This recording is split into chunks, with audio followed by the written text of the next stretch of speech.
There we go. What's up, horror fans? Pete here from the Lasser Cast, and I'm with my good friend, Dr. Zayas God, Dan Torkel. Danny, it is time for us to talk about Quiet Part Loud, episodes 4 through 6. You ready for this? Yeah, let's go. Let's go. So, a lot has happened in the past 3 episodes. We get more encounters with this voice, this dark entity that's like a parasite. Um, we encounter even more people that have been hooked. And so, did you like episodes 4 through 6 more than 1 through 3? Uh, I think it's just natural development of a show where, episodes 1 and 2 was a lot of introduction, getting to know who these characters are.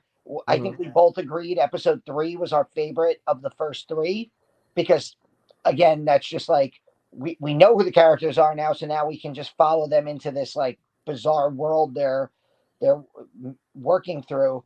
So Yeah. yeah, I really liked episodes 4 through 6, and there were some genuinely creepy moments throughout here. Yes. Um, I'm glad that I listened to the show either on my way to work or in the supermarket. Uh, this is not the type of show that I would like to listen to if I was like going on a long run at night through like a dark park. Yeah, that would kind of creep the shit out of me. Yeah. So kudos to again all the people that work on this show, but like the sound design for a lot of the stuff. One of the sound designers actually commented on our video and Nice. left a comment saying how like they went to Willowbrook in Staten Island Oh. and they like recorded ambient noises and footsteps there and all this, like they like legit did like movie set style uh background recordings for sound to make this horror podcast, which I mean, it works because the sound design here is legit creepy. All the stuff we hear with these phone calls, with these like noises and voices breaking through on these calls, the concept of like trying to force somebody to listen to a recording that they don't want to listen to. Yeah. It. You mentioned Bird Box last time. I do totally get the like this scene in Bird Box where the crazy guy's like forcing the blindfolds up on people. Right. Like, look at what's out there. Like, I kind of get that with this show where it's like, Rick and other characters like, here, listen to this, here, like, put it in your ears. I don't want to. Uh, Yeah. Yeah, that happens actually quite a bit. Rick himself is the problem. He just keeps spreading this fucking thing everywhere he goes. Yeah, we've gotten a good response. Clay McLeod Chapman, who is one of the writers of this, he voted or quote tweeted our tweet about this, and Mac Rogers definitely liked it. I know Jordan Peele is behind it as the producer. You got like really great talents working on this story, and it's interesting that they decided to go with this particular story. It seems like they definitely were like, okay, how do we capitalize on the podcast format? How do we make this scary? And uh, you're right. Like I actually listened to one episode while I was going through a walk in the woods on this trail that's at my YMCA, and I did get a little creeped out too. Um, we go through episodes 4 through 6. Episode 4 is called The Boy. And at the end of the previous episode, Rick had encountered this guy, Iman Rahman, and he played a recording of Rick's daughter. So he had some kind of connection to him. Well, Iman Rahman, it turns out, is infected with this thing. And at one point, he just gets so upset and starts hitting his head against the wall. And Rick calls 911 to get him because he's doing damage to himself. And it's like one of those things where it's like Get Out, which, because we're talking about Jordan Peele, in Get Out, you have this scene where like someone's been under control, they've been hypnotized, and they wake up for a oh, the second. Lakeith Stanfield scene, yeah. Right. And it's When a he very takes the similar picture of scene. him. Yeah, it's a very similar scene here, and that's kind of interesting because like this is very similar to Get Out in the sense that there's like this personality kind of dominating people's personalities. And even in these 3 episodes, one of the people that's been inhabited says that like you're awake the whole time and you can see what's happening, and it's speaking using your voice. you know? Yeah. So there's definitely comparisons to Get Out. It makes a lot of sense. Episode 4, we last time we talked about how like the guy's kind of like Bill O'Reilly. Rick Egan's like Bill O'Reilly, or he's like Alex Jones. In the very beginning of episode 4, he does a commercial for like a multivitamin system. I was Yeah. like, oh man, that is just straight up Alex Jones right there. Yeah. He's like, they taste like freedom. Right. So in this conversation, uh, the guy hurts himself, and then Rick decides that he's going to go talk to Noor again and leave a note for her, and he wants to see if Khalil, her brother, is in their apartment. And we get this moment in the episode that's really scary, where the neighbor for Noor actually calls the cops on Rick Egan, and when the cops show up, they all of a sudden go after the Muslim people versus going after Rick Egan. And it's this. I actually felt like that was scarier than a lot of the supernatural stuff that we saw in this episode. And it was really like depressing that like the thing that calms everything down is like Rick identifying himself as the Crusader. And it was like, oh, the cops are like, oh, we love you from that show. Oh, we knew your voice from somewhere. And it's like, oh yeah, that's really kind of sickening. But yeah, that unfortunately, like, there's a lot of real world horror attached to this, which I always feel, it makes something more compelling when, and it's not like, and again, that's Jordan Peele's MO, whether he's writing, directing, or producing. In this case, whether it was Us, Get Out, of course, or even Nope.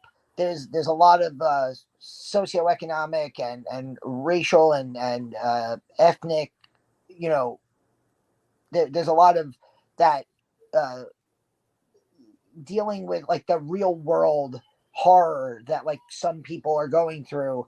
And yeah, that scene, like you're sitting there, and like I was listening to that on my way to work the other day, and I was like, come on, you're starting to like tense up in the car, and I'm like, come on, like, Yeah, don't shoot Noor. I like Noor. She's a good character.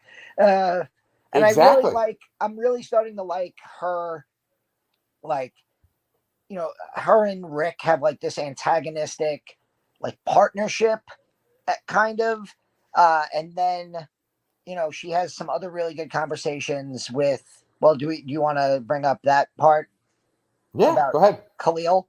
Yeah, The fact that Khalil is there, yeah, but he's still the same age that he was when he disappeared in 2001, like a right. month after 9/11.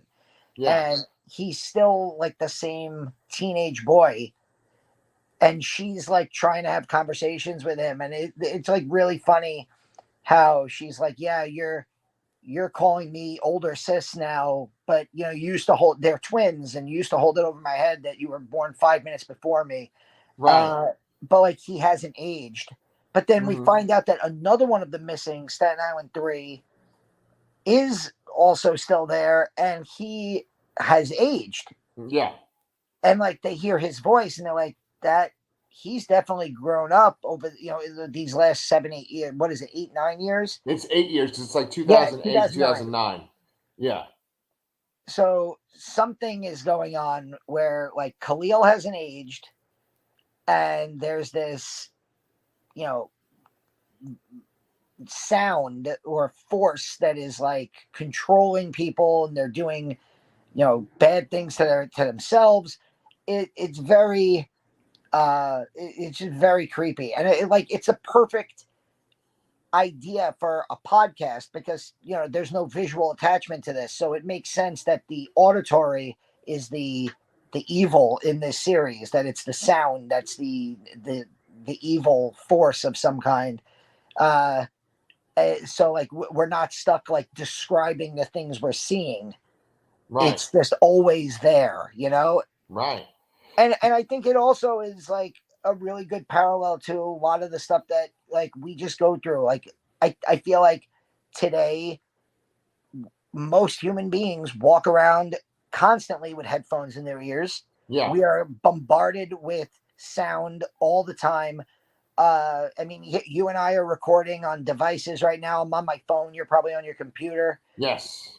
And, there's all the white noise that comes from all of these technologies that we have. But then, like, I'm going to a show today, and when I get on the train, I'm going to put my AirPods in, and I'm going to try to cancel out the human noise with, pumping sound into my ears. Yeah. And it's, and my son is, he's on Xbox 360 or whatever, video game he plays, and he has his big freaking headphones in so he can, listen to the game and play with people. This is like the way of the world. And if there's a sound that is eating at us while we're doing these just absolutely normal activities, like Khalil playing his video games or, listening to a podcast, it's creepy as all hell. Yeah, really great point. And I like the fact that you made about how we're just hearing things, we're not seeing things. And like you and I just recorded a video where we talked about The Peripheral. That was like our review on my other channel, Comic Books Transformed. And we were talking about how the show kind of falls short for us. And I think that like we don't necessarily care about some of the characters on there. And yet we've only listened to 6 20-minute bite episodes of this show, and I do care about Noor. I don't want Noor getting shot in her apartment. I even care about Rick Egan, even though he's a total douchebag, right? Yeah. They're able to do so much with so little. We haven't even seen their faces or anything like that like we have reviewing The Peripheral. We just hear their voices. And it's very compelling right away. And also the mythology behind it is super compelling too. In episode 7, I'm sorry, in episode 5, This Is My Weekend, Rick has his daughter Becca, and he takes this phone call where he's talking to a professor about the idea of jinn, which are these sort of mythical creatures that are from like Islamic culture. They even say that. Go ahead. They're almost like genies, but Exactly. Yes. it's the first time I ever heard the word jinn was actually in the movie Wishmaster. Right. Right. Which was like a Wes Craven produced movie, but it had like all these horror icons in it.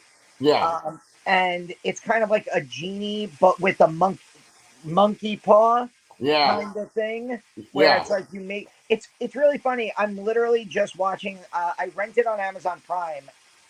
3,000 Years of Longing. Right. The movie with Idris Elba and oh god, I forgot her name.